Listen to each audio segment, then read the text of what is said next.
All right, what is going on, everybody? Welcome back to another day of SaberSim's DFS office hours. It is Tuesday, December 27th of 2022 here. Got a 12-game NHL slate as well as a 10-game NBA slate. Little rare to have a 10-gamer on a Tuesday, but I myself am definitely not complaining. Usually used to having those like short Tuesday slates, but mixing it up this time of year with the holiday. So happy to have a big slate on a Tuesday with no NFL. For those of you who are new here, welcome. My name is Andrew. I am one of the coaches over here at SaberSim. This is a show where we go over how to use the SaberSim app, answer any and all DFS related questions that come in the office hours channel in our Discord server. If you're not in our Discord server, there is a link in the description below to get joined up. Highly recommended as always. A lot of good conversations happening in there each and every day.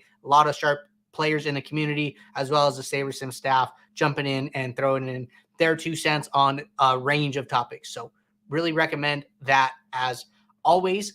We are going to start with the questions in office hours, and then we will jump over to the questions that come in live in the YouTube chat. If you are just tuning in, have a question that you want to get answered, pretty high chance that somebody else wants to get it answered as well. So would recommend doing the favor for both of you and throwing that question in the YouTube chat so everyone can hear a little feedback on that topic. But that being said, we are going to get rolling here. I'm going to get SaberSim pulled up and going to get the first question into the queue. Looks like we have 2 questions to get us started today. Hoping to get some more rolling in soon. So throw something in the chat.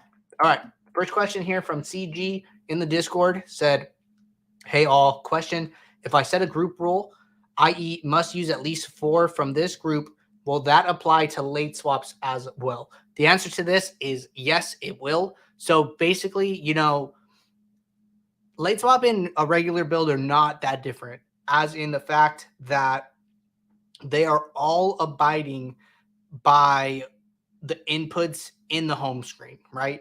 If you change the projection in the home screen, regardless whether you're doing a late swap or running a regular build, it is going to abide by everything you see on this front screen.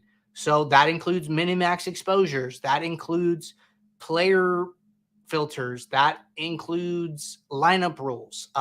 Your lineup rules are not going to go away once lock hits. Your custom projections are not going to change once lock hits. All of that stuff is going to stay the same. The only thing that's going to happen is that once 7 p.m. Eastern hits and it turns 7:01, the builder will automatically toggle on this late swap button that is currently toggled off in the build screen. So if you go into a build screen, you're going to notice that this late swap up in the top right corner is grayed out.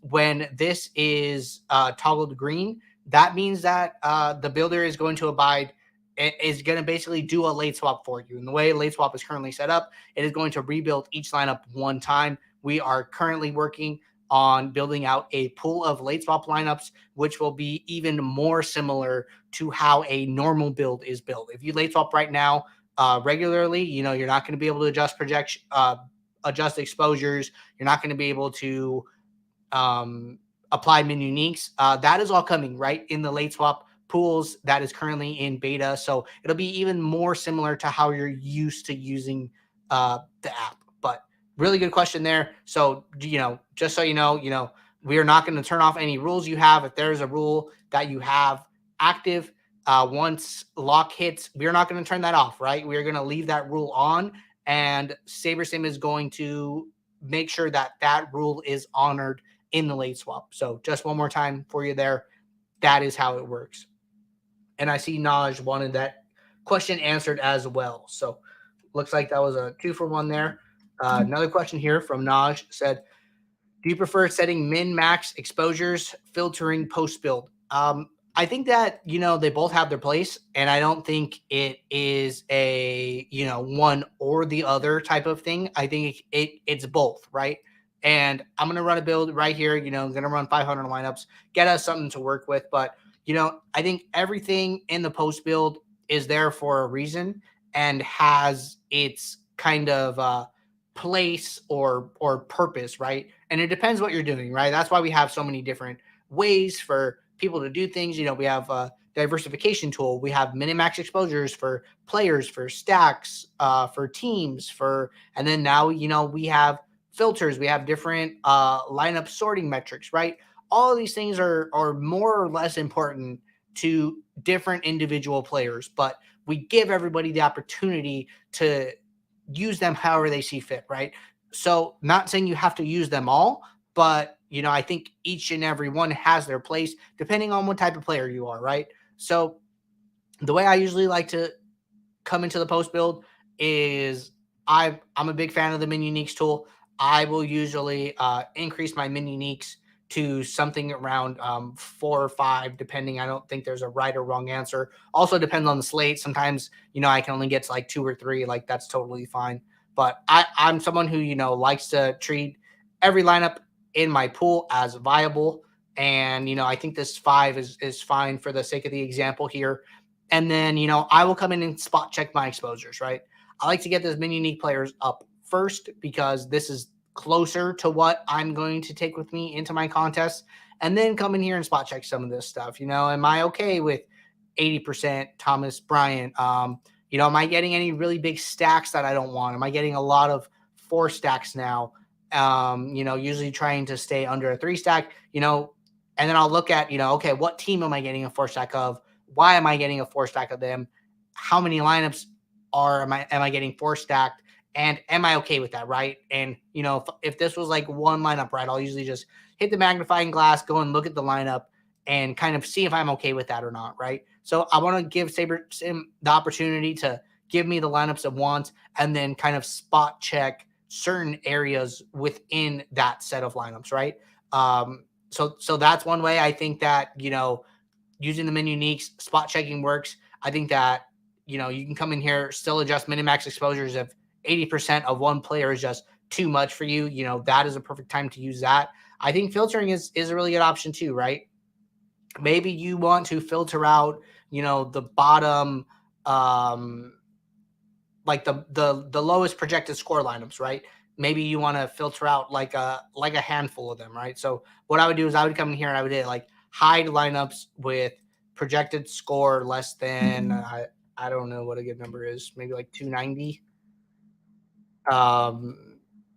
Maybe you do something where like you go see what like cash optimal is and see what the projected score of that is. Okay, so right about 300, we start to kind of chop off the bottom portion of these lineups. Looks like we chopped off about 10%. That might be like a little too much for me, but something along those lines, right? I think this is a great spot like to do filtering.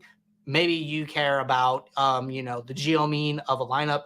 I have it right here as a custom metric that I wrote, so we can see the geo mean of each lineup, right? Maybe you care about that. Maybe you have your own custom metric that you're using. So I think filters, lineup filters, have a good place, especially in a sport like NBA where projection does matter so much. Where salary does matter so much. So just different ways to use it. I think this is a good way to use filters. I think minimax exposures are more for very specific player instances. I think diversification is good. So just kind of a way to say like all of this has its place. You don't have to use it all, but it can all be used in an effective manner. And you don't have to be like, okay, if I'm using minimax exposures, I'm not going to use lineup filters. Like I really wouldn't think of it that way. And I would think that they all have a purpose depending on what you're doing. All right. Good question there. Got a follow-up here as well.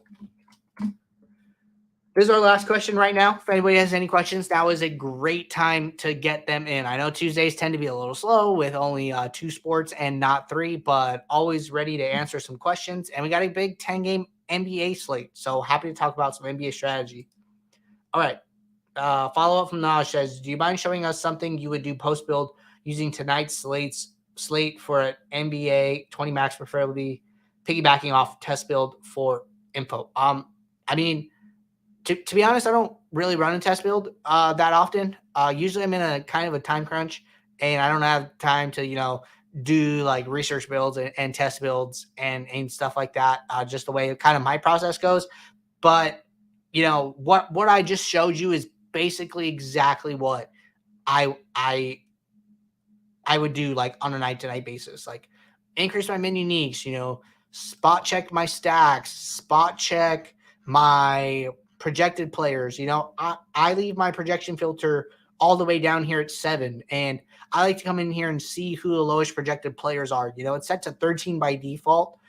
Even with allowing the builder more opportunities to put lower projected players in your lineups, it's still not doing that, right? So the builder is doing exactly what you want in this instance. Lowest projected player is 20.58 points. That looks great to me. So, as far as like what I do on a night to night basis, like this is probably pretty similar to what I do. If we want to talk about test builds, like that's perfectly fine. I think if you have the time to run a test build, like that's great. And I would usually do it a couple different ways. I think there's merit for really all of these ways. So depending on the contest you're playing, right? You're playing like the piggy bank on FanDuel, 5 cent, 150 max. I think it's totally fine to come in here, set it to the slider settings and run a build and just see what SaberSim is giving you, right? This is a good starting point for anyone who, is not like that familiar with NBA, right? And like Naj, you're in here almost every day, starting to get to know you a little well. You said, you're newer to NBA and, you're kind of learning the sport, right? The reason I don't do this is because I am very, very into NBA DFS. I like to approach it from a different way, and which is like a little more in depth and takes more time, right? But I think for anybody using SaberSim, this is a great way to get started. SaberSim is going to kind of give you the slate context, the slate dynamics through a test build, right? And what I would do is I would always open this up to the full pool here and kind of go from there. If you have the ability to run more than 500 lineups, I would run as many lineups as are available to you on whatever plan you're on, right? So right off the bat here, I think one thing that's interesting is that no player is currently over a 6 value. I think over a 6 value is like usually where we see guys off the bench starting that are not usually starting, injury situations, things like that, right? So usually kind of under a 6 value, I would consider like a fairly well-priced slate, but it's still early. I haven't looked at the injury report. Probably still a lot of opportunity for players to that are questionable to sit and other players to start in their absence. But this point in the day, looks like a fairly well-priced slate, right? So I'm going to come in here. Highest value player at the moment is our highest leverage. That makes sense to me, right?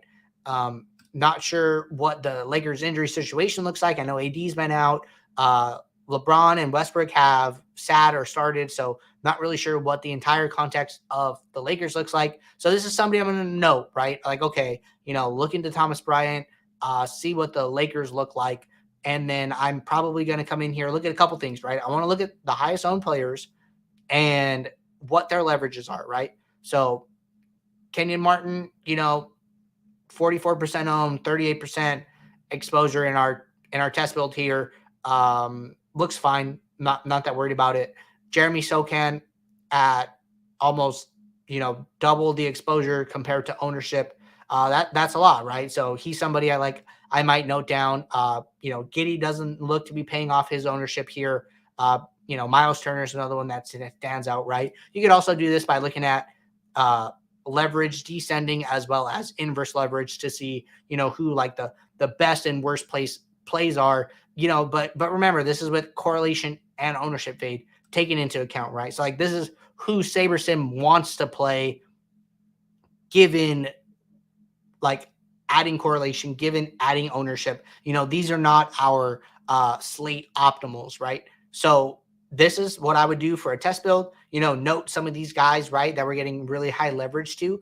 And then I would go, I could probably just name this real quick. I think this is, a good tool. So I'm just going to say Actually, this was a test build. So test build. So we usually call like a test build stuff where you leave the sliders alone. And then if we go back to the home screen, run a research build, that's something along the lines of like a 0010 build. You know, I don't think this is like a science. And if anybody has, any thoughts about this, feel free to throw them in the office hours channel. I'm sure Matt would jump in here and give us some thoughts too. But on like on a big 10 game NBA slate, you know, I'm not that concerned about optimals, right? A 0010 build is going to take a single instance of every slate on every game on the slate and build the optimal lineup from that set, right? And then it's going to do that 500 times.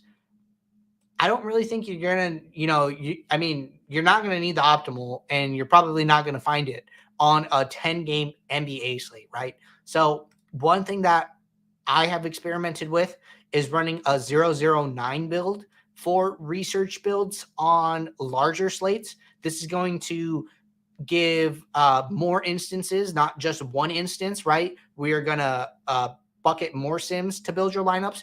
And I think that it is still fairly close to a 0010, but you're going to get a couple more sims. So it's going to be a little bit different. I think either way is fine. Usually on like a smaller slate, I will use like a 0010, but I think 009 has viability as well. So going to run this here. And then we are going to basically compare what we see here to what we saw in the test build, right? So I'm going to open this up, 500 lineups here. And then,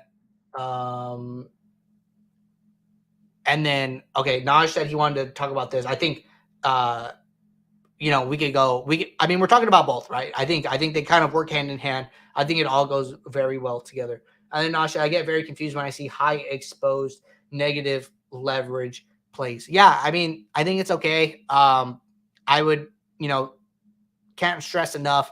SaberSim is going to put them in your lineup at the rate that they should be. I don't think, you should be that worried about Kenyon Martin here at 44% ownership with 36% exposure. I think, what that kind of means to me is that, I'm not strongly convicted about this guy. I don't think he's going to do very good, but I don't think the odds of him failing are very bad either. So I think that in that instance, it's better to just play it close to the field and say like, you know what? I'm not sure which way this guy's going to go, but I'm not going to let him beat me in one direction or the other. And I'm just going to play him close to his ownership and try and find my leverage for the slate somewhere else, right? So if you think about it, 44% of lineups in your contest are going to have this player approximately, right? So if you have him, close to his ownership, right? When he does really good, he's not going to kill you because you are rostering this player at a similar rate as the field.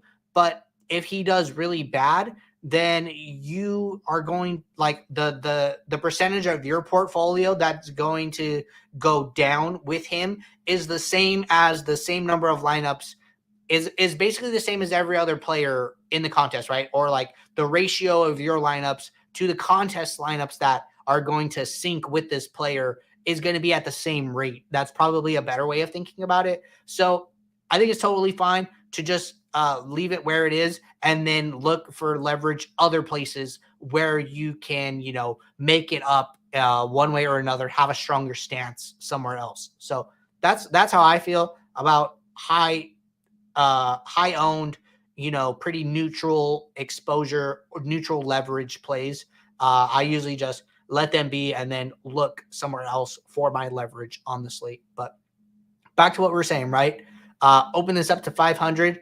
We're going to go back to our sorting by value really quickly.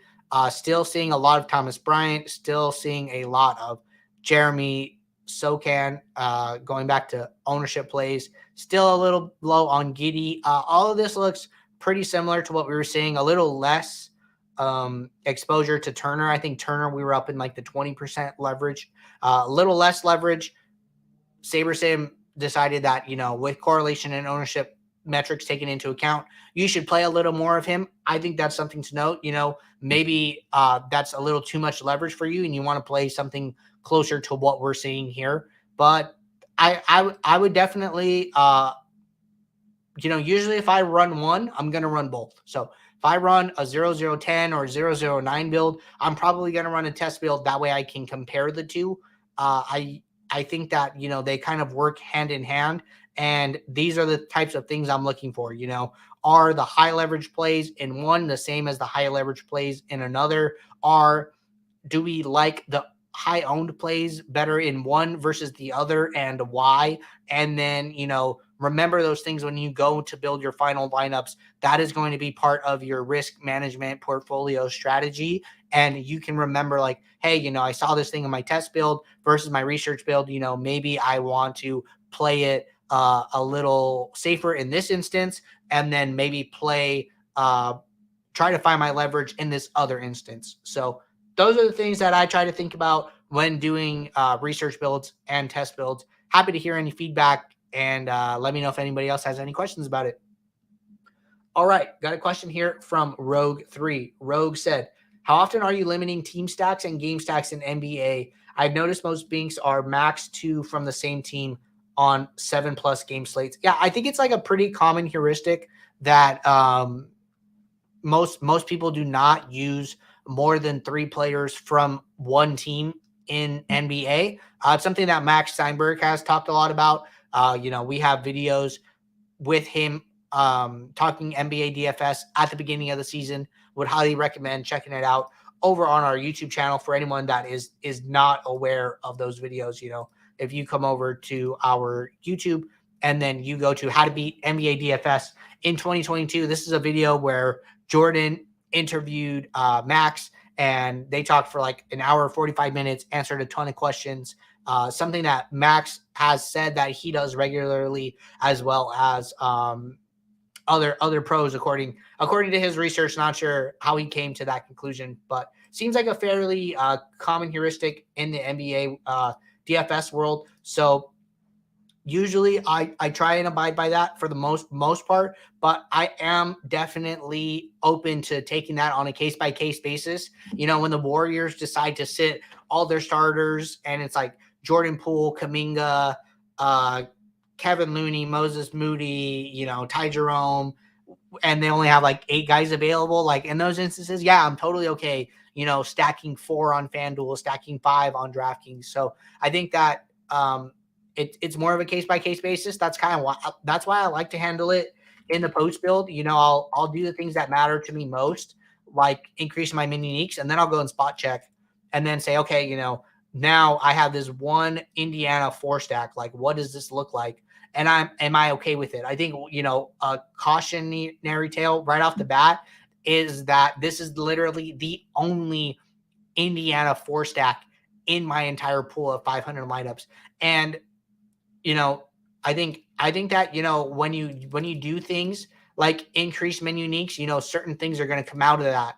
And one thing I would like to check, like, was this lineup in my top 150, right? Or did I only get to it because I said every lineup must have 4 players different from one another? So right off the bat, right here, you can see like this is in my top 150. I've decreased my min uniques back down to 1. So when I increase this to 4, it's not like this is a product of increasing to 4. Like, it was there to start. You could also look at the rank of the lineup. I think that works too. I'm going to come in here. I'm going to see what this lineup looks like, and we see Halliburton, Nembhard, Buddy Hield, and Miles Turner. And then we see 4 one-offs. Frankly, I don't see anything wrong with this lineup. I don't know if this is like a high total game, what the spread is, what the game environment is supposed to be. So I'm okay leaving it. You don't have to be. You're like, you know what? This one random lineup, one random 4 stack snuck into my set, and it is the only one. I'd rather just not play it. I would rather zero it out. I think that's totally fine too, and makes some sense, right? So as far as, how often am I limiting team stacks and game stacks? I would say game stacks usually about never. I'm not that concerned. with game stacks in general, we could use a magnifying glass right here and then see what kind of stacks we're getting. So it looks like we're getting like some 2-2s, maybe a couple 3-2s here, but it's not anything I'm particularly that concerned about. I think, like a game stack is technically like a 1v1. I'm pretty sure. Like if you have one player on Indiana and one player on Atlanta, that is a game stack, right? So like this would be a 3-1 game stack, but it only takes one player on each team to create a game stack. So it's not something that I'm like overly concerned about. I think if anything, I would be more concerned about just like general stack types.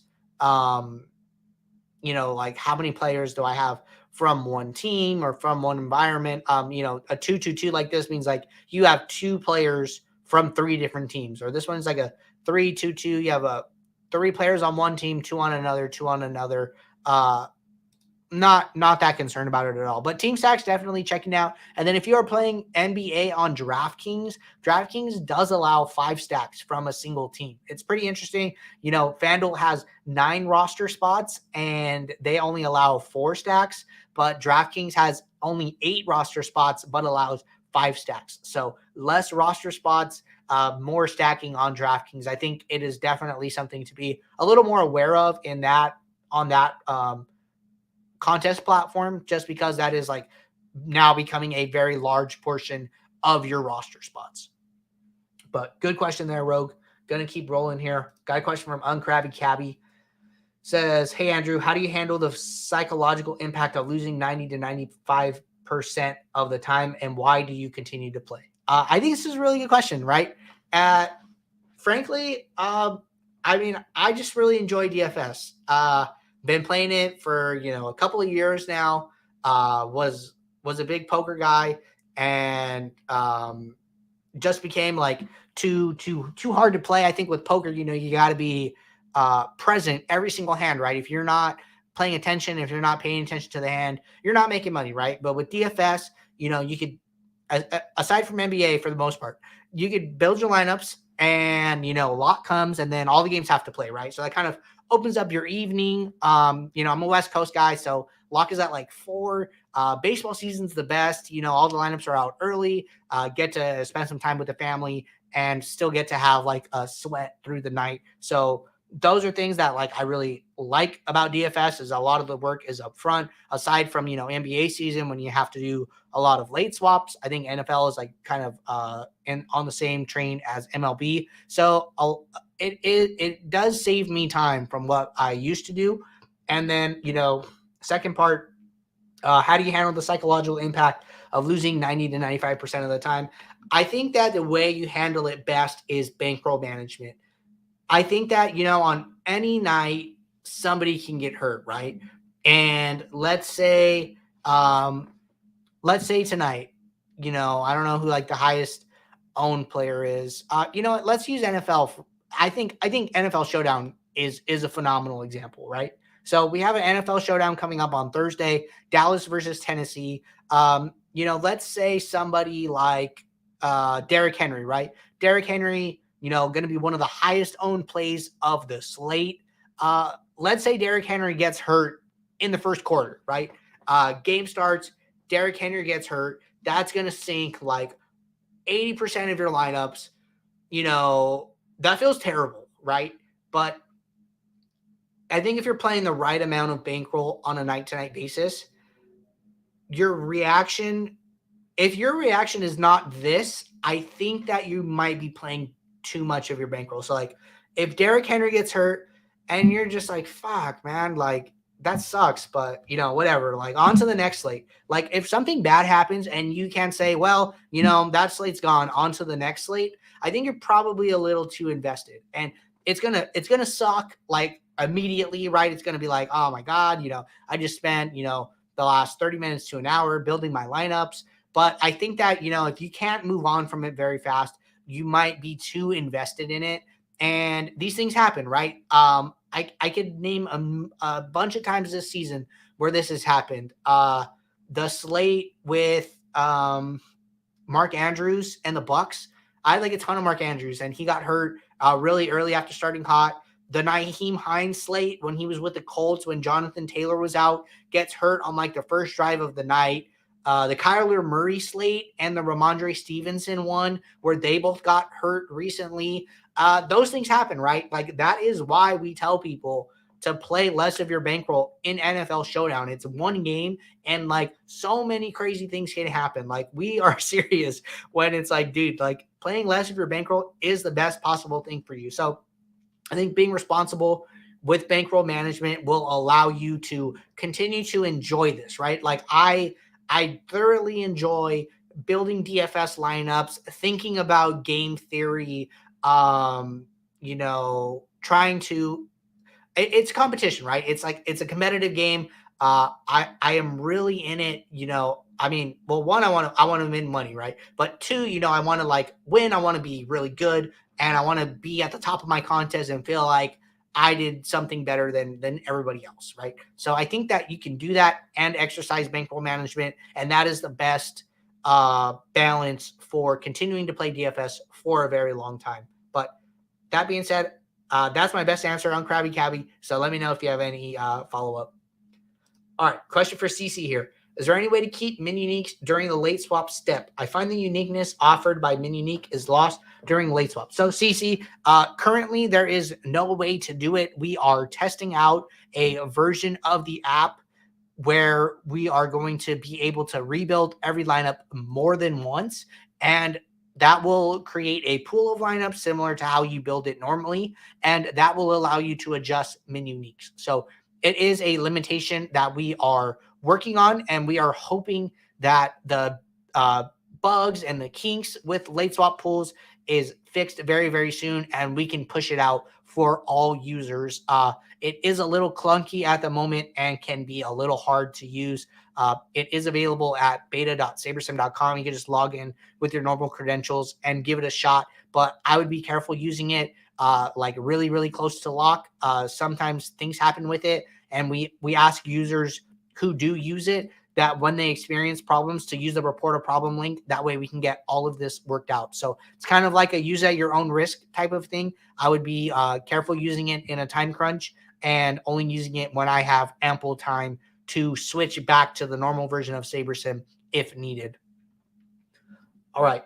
Question here from Sojo said, a lot of people come from poker to DFS. Do you think I should learn poker, then come back to DFS? Seems like everyone that comes from poker has a thinking advantage. I would say no. I don't think you need to do that. I think there are plenty of successful DFS people who, do not come from a poker background. I feel like it was just a fairly easy progression or transition for a lot of people in like, post Black Friday, early 2010s. I think DraftKings came out in like 2012. So kind of an easy transition for a lot of people, especially as, poker has gotten a lot harder with solvers and different things along that, different things along those lines. But it seems like, poker is still booming these days, and a lot of people are still continuing to play, which is great for, the poker ecosystem. But I wouldn't try and walk that back. Instead, what I would do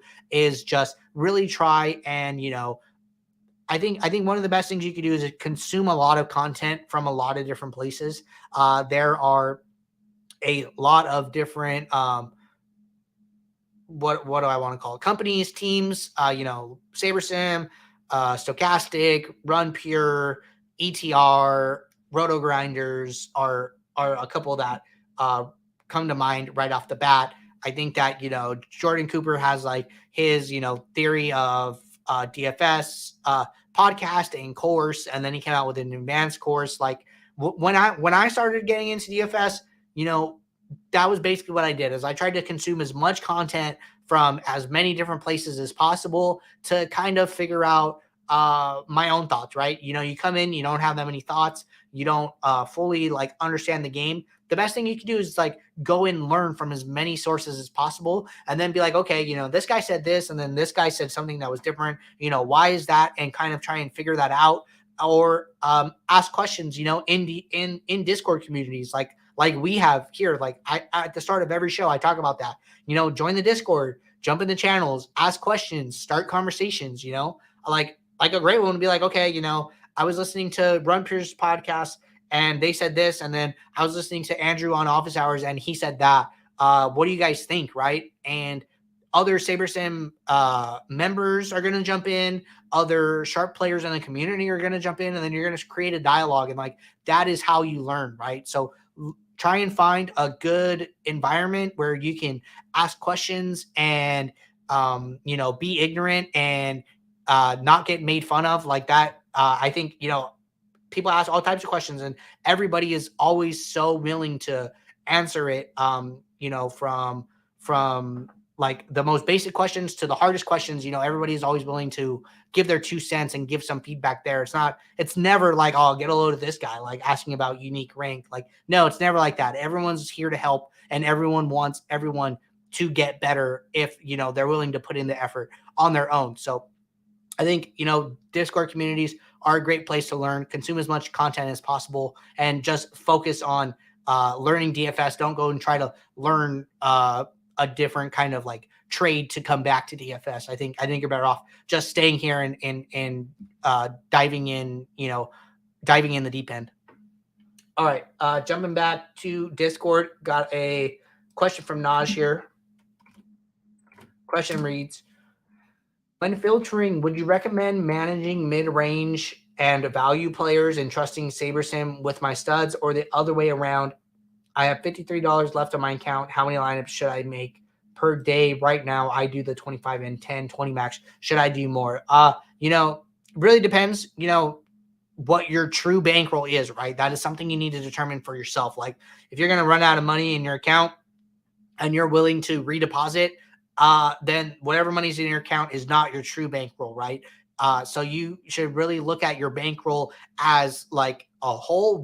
It is basically what you are willing to invest or risk in this environment. And if you are, willing to, I would count that as part of your bankroll, and then use that number to come up with the 2.5 to 5% of your bankroll that you're willing to risk on a night-to-night basis, and then start your contest selection from that point instead. But continuing to play the contest under $3, mix in some single entry, some elevator type contests, and, find the right balance. Refresh yourself with the DFS profit plan over on our YouTube channel. It is a great source for a lot of people, and I am a big fan of the DFS profit plan. All right. Question here from Chuck the Pure. Gonna get this one in here. Chuck said, hey, Andrew, what are your thoughts on my metric that incorporates the lineups variance with the lineups Saber score? Okay, so Chuck has a custom metric here, and it is 25th percentile plus 50th percentile plus 75th percentile plus 85th percentile plus 95th percentile plus Saber score. This is interesting. And I mean, first my question would be like, why did you leave off 99th percentile? Is there any specific reason you left off like the highest of the range? Maybe you're like trying to find something more in the mid range. I think this is like a good thread starter, right? I think this is a good question for like different people to come in and throw in their 2 cents on. Chuck said, 99th percentile is included in Saber score. I think upside in general is included in Saber score. I don't know if it's like Saber score is only 99th percentile. I think that is definitely an interesting conversation there. So not too sure, if only 99th percentile is included in Saber score or not. That's probably worth verifying. So I'm going to make a note here, Chuck, custom metric, and then I'll probably just start a thread and then get some feedback from different members of the team. But frankly, I'm not like 100% sure one way or another. I think that, custom metrics are really interesting. And what I think would be the best approach is to test it out, see how a set of lineups do. Maybe in like a smaller subset of contests, maybe you decide to build lineups with this custom metric in smaller contests for a certain period of time. Maybe you download these entry files and or have like one build with your custom metric and then have another build. Well, no, because it'd be the same build, right? So I guess maybe one thing you could do is like sort your lineups in after the slate is over by your custom metric and then sort them by, Saber score or 95th percentile or something like that. And then compare that over time. I think that's something we've talked about, here on this show before, where it's like, go into old builds you've run and then see how many of your lineups are scoring in the top 1% of the contest over time. Right. And I think that, you could do that for Saber score. We do have the actuals here, so you could just come in here and sort by actual score, compare that to a specific contest over time, and then do it for the sorting method that you're using. Maybe you're using Saber score. Look at the top Saber score lineups and see what those scored, and then look at sort by your custom metric that you're now coming up with, and then see what those lineups look like over time. So not sure if there's like a way to I don't know if you could like download the contests or download the lineups that you put into your entries file and come up with the actuals. That'd be like kind of interesting. So I think there's something there with comparing, the lineup sorting methods over time. I'm not sure exactly what it is. I'm going to chew on that for a little bit, and I'm going to think about that, maybe talk to some other members of the team and see what their thoughts are on that. So Chuck, definitely a good conversation starter question, and one that is going to probably not be finished today. Going to be probably a multi-day thing. Let me see what kind of feedback I can get for you on that one there.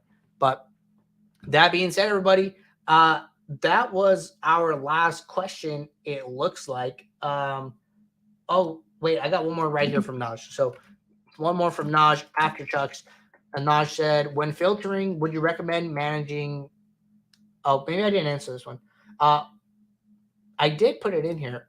So, when filtering, would you recommend managing mid-range or value plays and trusting Saber Sim with my studs, or the other way around? I think I only answered the second part of it the first time. So my bad. So I think, when it comes to managing your portfolio, right? What I really like to do is I like to look at, the highest range and the lowest range, right? So for me, it's like, what are my most exposed players? What are my highest leverage players? And then conversely, what are my lowest leverage plays, which is basically, some of your lowest exposed plays, right? I think, what I try to do is like shave the fat off the ends and then let Saber Sim handle, how tender the center of my steak is. So that's the way I really like to think about it, is do some trimming off the top and the bottom and let Saber Sim figure out the rest. I think that you come in here and you can do the same thing on like a projection basis. Look at the highest projected plays and then look at the lowest projection plays. Maybe like Goran Dragic at 26% at only an 18 projection is too much for you, right? I think this is a great opportunity to exercise some risk management. Maybe no Damian Lillard as the highest projected play on the slate is too little for you, right? And you adjust this. So I think that there's ways to look at the top and bottom ranges, by projection, by your exposures, by your leverage. And I would let SaberSim handle the mid-range value plays, these guys in the middle that you have smaller leverage in a positive or negative direction too. But good question there. All right, everybody, that wraps up our show for today. Thank you all for tuning in. We will be right back here tomorrow, 2 p.m. Eastern. As always, if you guys have questions ahead of time, throw them in the Office Hours channel. Let them sit there. That will get us a good queue of questions going for the next day. And until then, good luck in your contests. If you guys need anything, team is always around in Discord. Just ping us in the support channel if you're having issues, or in any post in any of the other channels, and we are always around. So until then, Take care and good luck in your contest.